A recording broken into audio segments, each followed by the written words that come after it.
Hey everyone, welcome back. Today we're going to be taking a deep dive into some pretty interesting stuff happening with Tesla's full self-driving. Yeah, FSD. Yep, FSD version 13.2 specifically. Okay. Oh, cool. And our main focus here is going to be this Teslarati article about this Tesla owner named Omar. And he kind of put this new version to the test in this really tight parking spot. Oh, wow. And it's pretty amazing. So Yeah, I saw that video. yeah. It was wild. It was like he was blocked in by a UPS truck. It was a UPS truck, totally blocked in, and he used FSD 13.2 to back out of there. But here's the thing, right? While he's doing that, he's got to avoid this oncoming I know. Waymo truck. It's like Tesla versus Waymo right there in the street. Right. It's like this battle of the self-driving giants, playing out in real time. And I love it. It's pretty crazy. But, you got to admit, it really shows you just how aware and capable the system's getting, like the maneuvering, the awareness of its surroundings. For sure, it's impressive. It's really impressive. And what really stood out to me in this whole thing was that Omar, he had 0 interventions during this whole 100-minute drive in LA traffic. LA traffic, no less. I mean, LA traffic, are you kidding me? That's saying something. That's saying something. Yeah. That's nuts. And that's where Tesla's end-to-end approach with FSD really makes a difference. End-to-end? What's that all about? So it's different from other systems where they kind of break the driving process into separate parts, right? Like you'll have one module for lane keeping, one for parking, one for whatever. But Tesla, they're training their model to handle the whole experience. So the whole thing, from start to finish. Exactly. From the moment you get in the car to when you park at your destination. And with 13.2, that park-to-park capability is even more seamless. Park-to-park? Yeah, so think about it. It's not just unpark, then reverse, then park. It's all integrated now. It transitions smoothly between those functions. So it's thinking about the whole process, not just individual steps. Right. Like it's got the bigger picture in mind. Wow. It's really starting to feel like having like a digital co-pilot that's getting smarter with every drive. I mean, it's learning all the time. And speaking of learning, this article mentions this new hold to start button. Oh, yeah. Is that just another like safety feature, or is there something more to it? It's definitely a safety thing, first and foremost. Got to actively hold the button to engage FSD now. So there's no chance of it accidentally turning on. Right. But it's also another example of how Tesla's constantly iterating, making small tweaks and improvements based on all the data they're collecting. So it's kind of like every time they make a change, it's informed by real-world driving data. Exactly. Yeah. And the article talks about extensive data of similar real-world scenarios being used to train this system, and that's really key. It's almost like every Tesla out there is contributing to this giant driving lesson for the AI. Yeah, kind of like that. That's wild. So how does it actually, process and learn from all this data? Okay, so imagine like a network of Teslas all across the world. Okay. Millions of them, right? And each one's feeding its unique driving experiences back to a central hub. Like a hive mind for Teslas? Kind of. So they're gathering data on everything, road conditions, traffic, even how drivers react in different situations. So it's learning from all the weird, unexpected stuff that happens out there on the road. Exactly.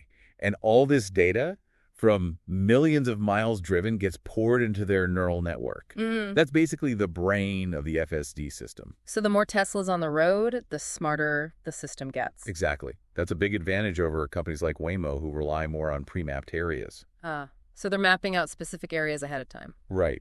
Which works fine in those areas, but it's harder for them to adapt to new places or sudden changes.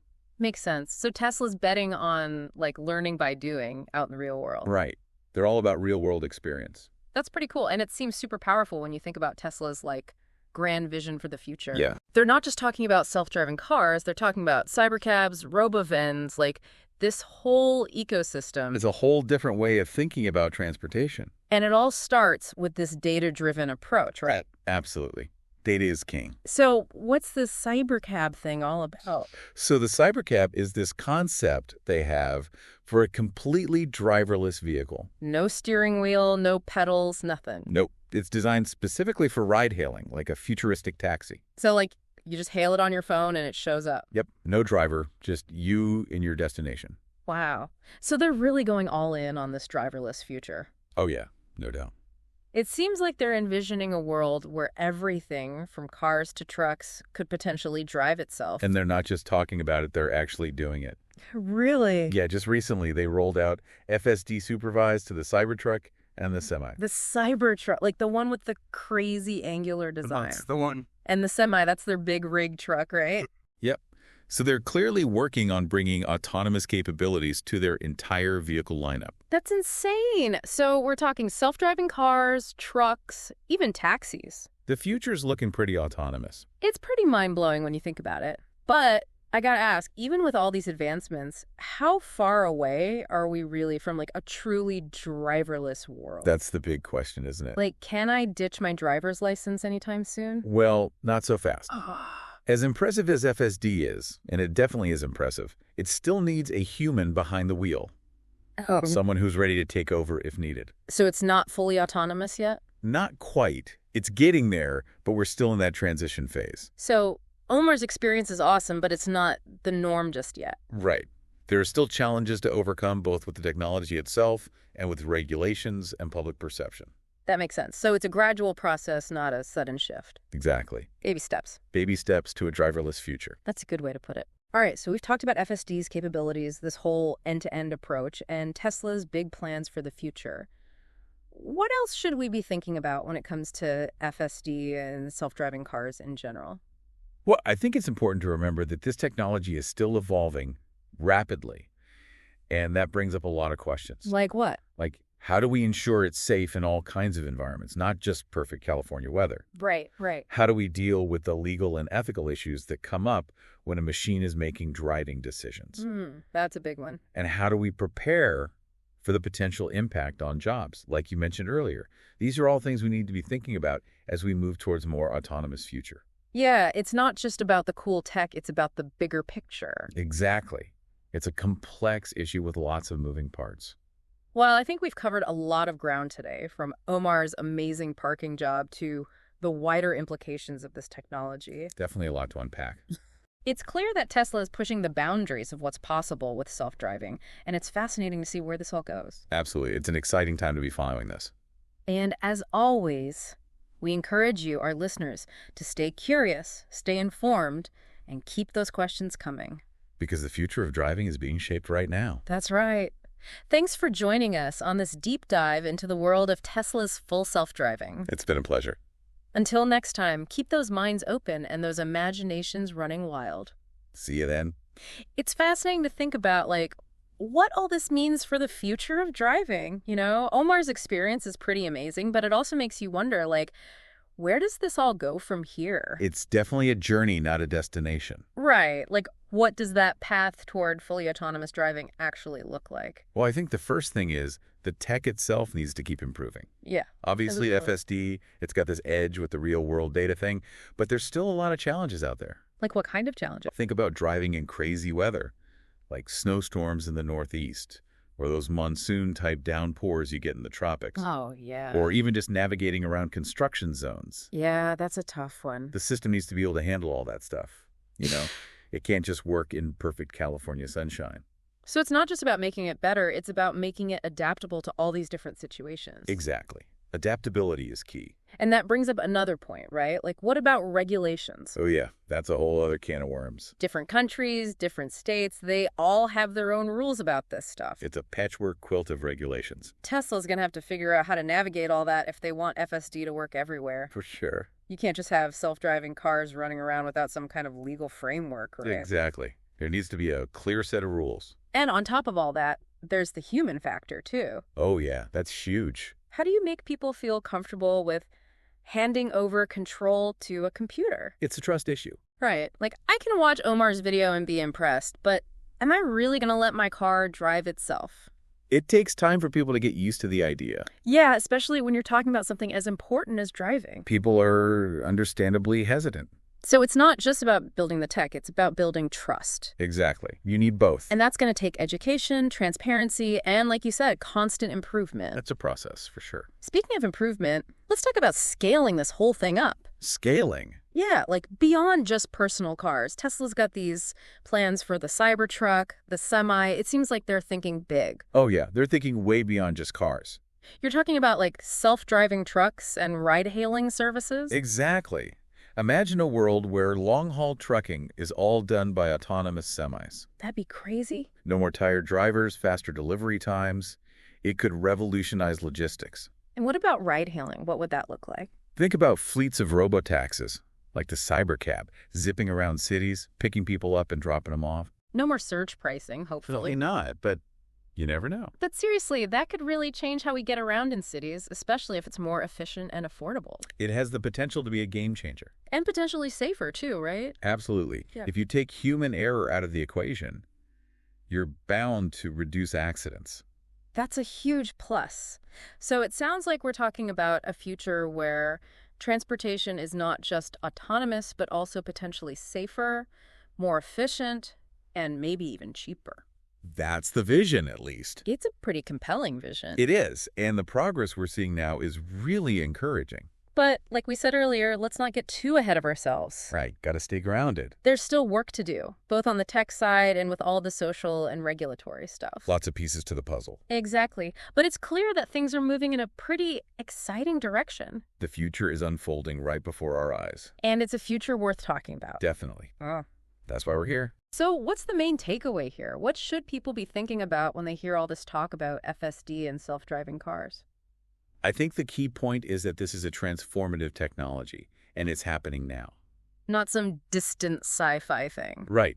It's here, and it's only going to get bigger. So we need to be having these conversations, figuring out what it all means, and like you said, staying informed. Knowledge is power, especially when it comes to something that's going to change the world. And that brings up an interesting question, Radel. What's that? If Tesla's doing all this with FSD, what other industries could be next? That's a great question to ponder. It really makes you think, doesn't it? Yeah, it does. Like, if self-driving cars are already becoming a reality, what's next? What other industries are going to be disrupted by all this crazy technology? Well, I think you hit the nail on the head when you said disrupted. Oh, how so? Because it's not just about replacing things, it's about transforming them. Oh. Take healthcare, for example.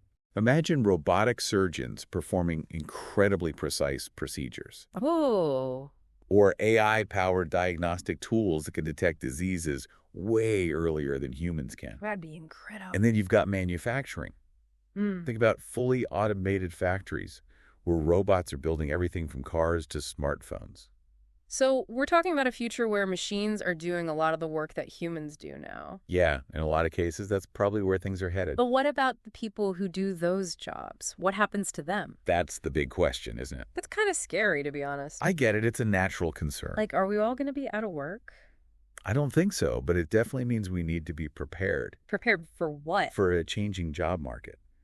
We need to be focusing on retraining, upskilling. So learning new skills that are relevant to this new world. Exactly. And I think the key is to focus on the things that humans are good at, the things that machines can't replicate. Like what? Creativity, problem solving, critical thinking. Ah, so it's not about fighting the robots. It's about finding ways to work with them. Right. It's about finding that balance, that synergy between human intelligence and artificial intelligence.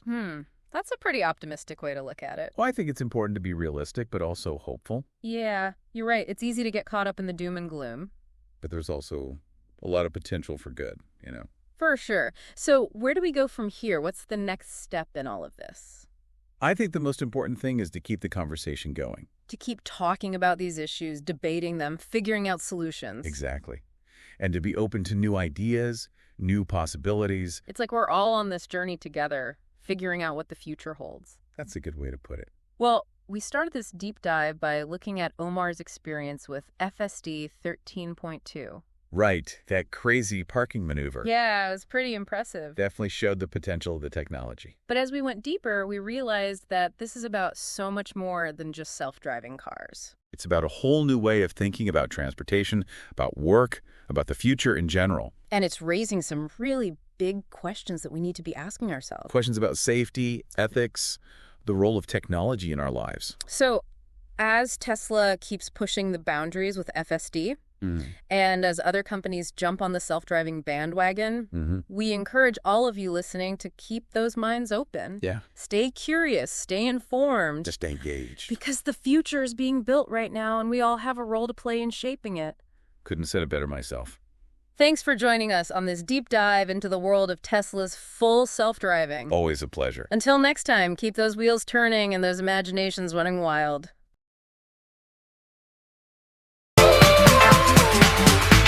It's hard to find love through every shade of gray.